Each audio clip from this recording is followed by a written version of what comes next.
Hey guys, I am going to just fast forward to about 1 or 2 more minutes into the MedCram video. I'm going to pause on a picture that's extremely relevant here, and I want to break it down for you guys. I am going to point out some things that he doesn't point out in the video, and I'm also going to disagree on a few things in here. So this is him pausing on a study.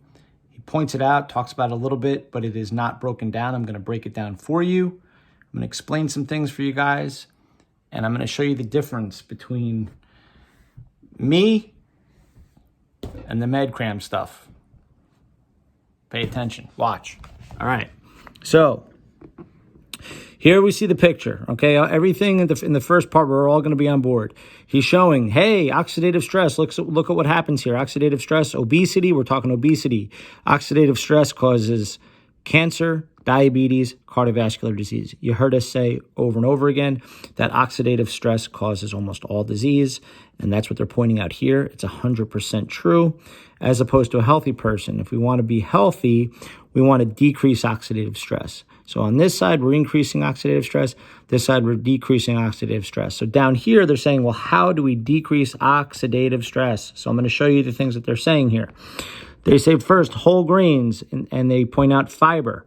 Then they say nuts, fiber, and right here you're going to see 3 PUFA. So they're talking about omega-3 fatty acids, okay? Those PUFA is polyunsaturated fatty acids.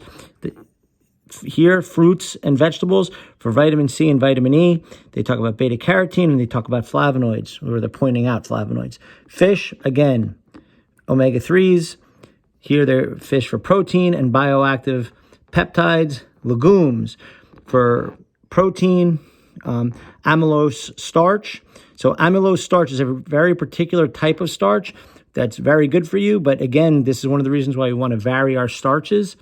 And phytochemicals. Phytochemicals, we've talked a lot about phytochemicals in the past. I shouldn't assume that all of you guys know what I'm talking about. But when we talk about phytochemicals, we're talking about all of the different colors that you're eating, right? So what makes a strawberry? What makes a blueberry?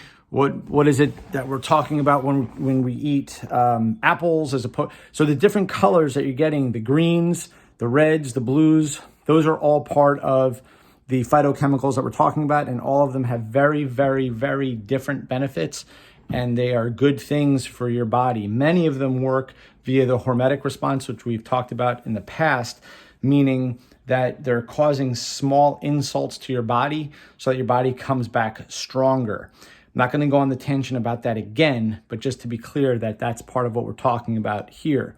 We're going to come back over, and here again, if we want to be healthy, and just pay attention, because I am going somewhere with this, you're going to see decreased inflammation. That's good for a healthy person.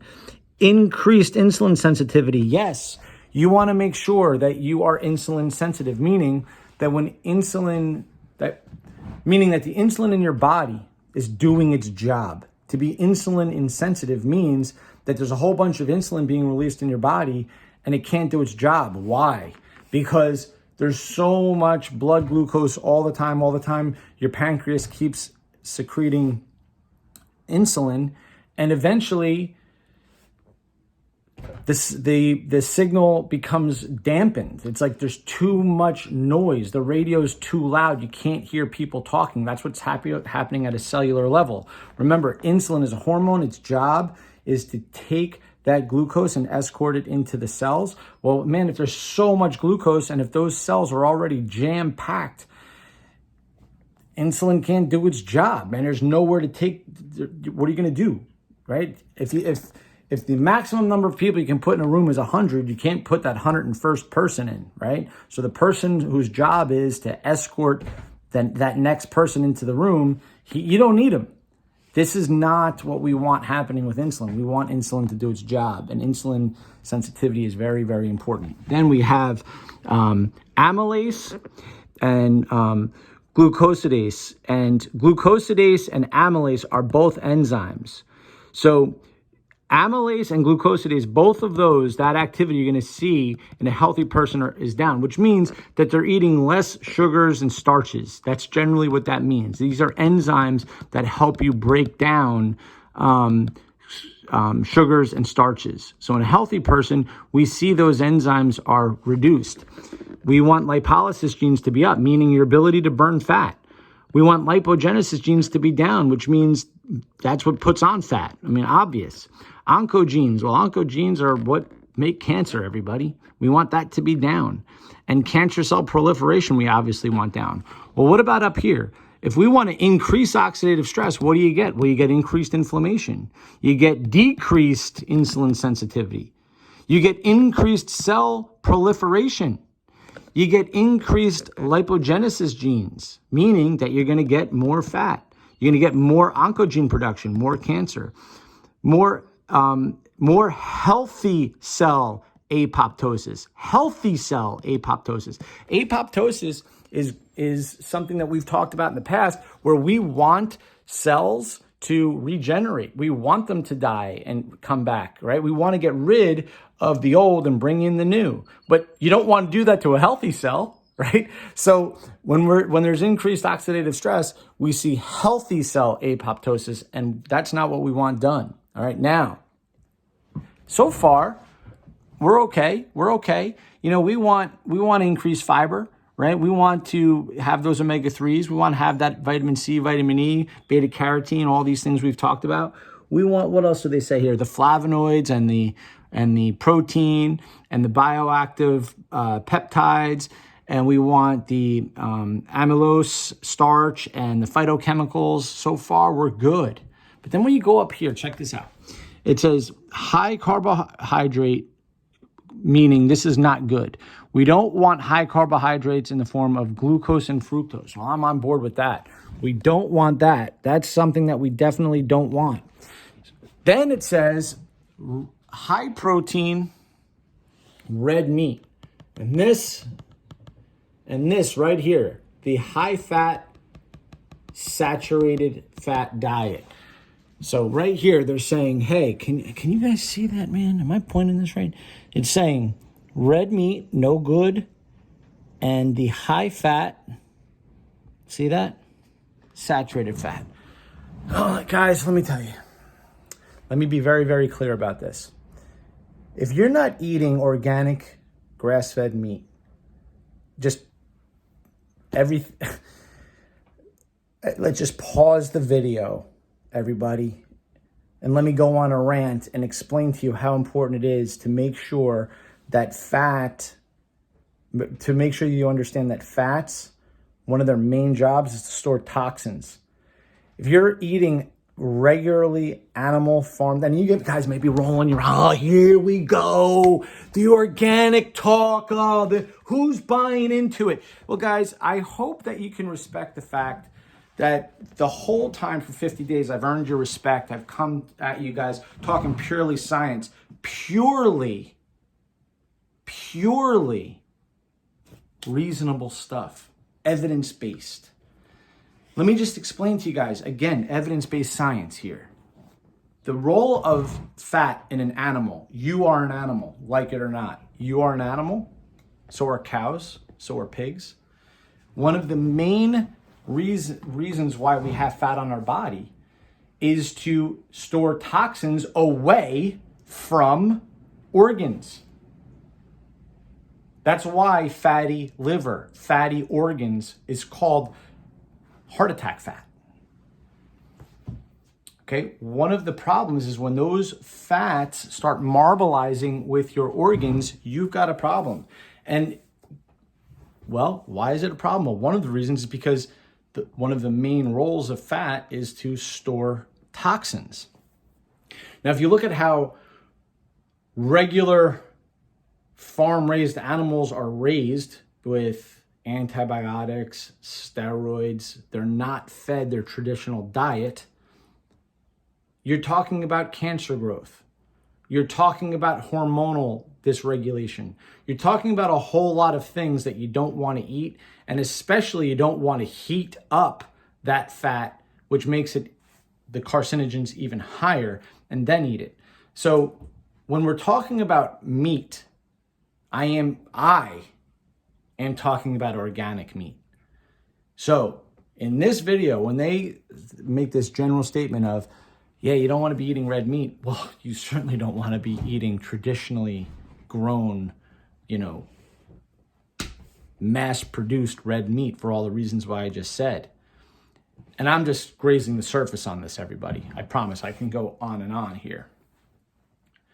But then similarly, they say, well, don't eat high-fat, high-saturated fat diets. Well, guys, you really, really need saturated fat in your diet. Okay, but once again, when you look at the source of saturated fats, it's from really bad animal sources, really terrible sources of dairy, really terrible sources of meat. You need to get good, clean, organic sources of saturated fat into your diet. I eat a whole bunch of saturated fat. You want to know what I eat every day? Organic egg yolks, organic chocolate.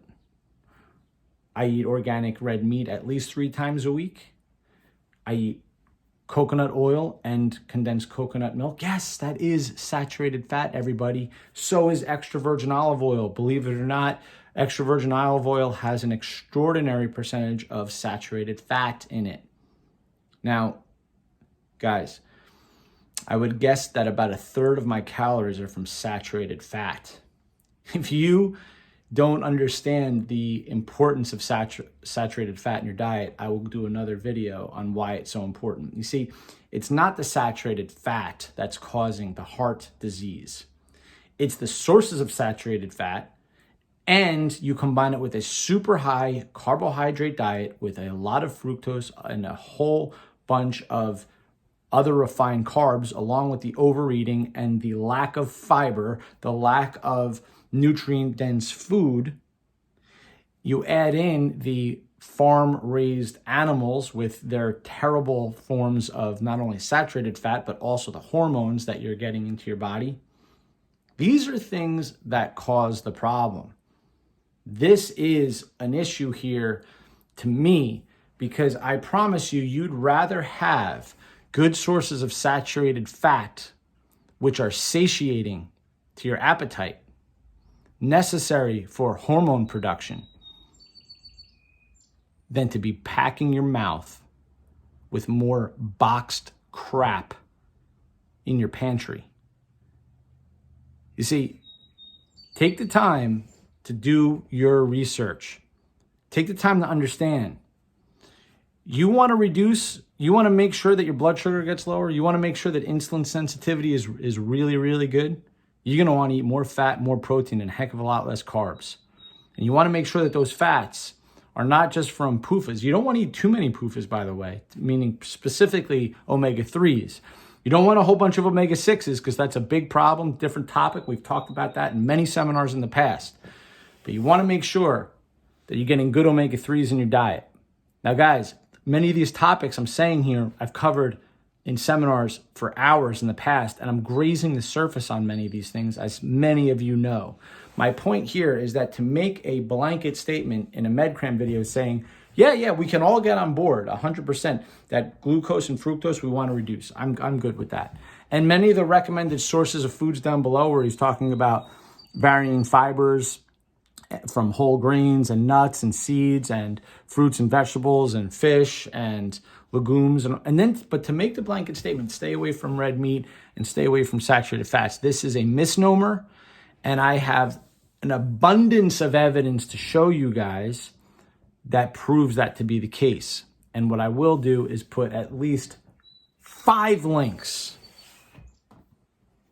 to doctors who actually study nutrition and work with people all day, every day, doing their blood work, monitoring their success, and seeing that, hey, you know what? When we put people on diets that include red meat and high saturated fat, man, look at what it does when we increase good sources of saturated fat, good sources of lean meat, and decrease the sugar and refined carbs.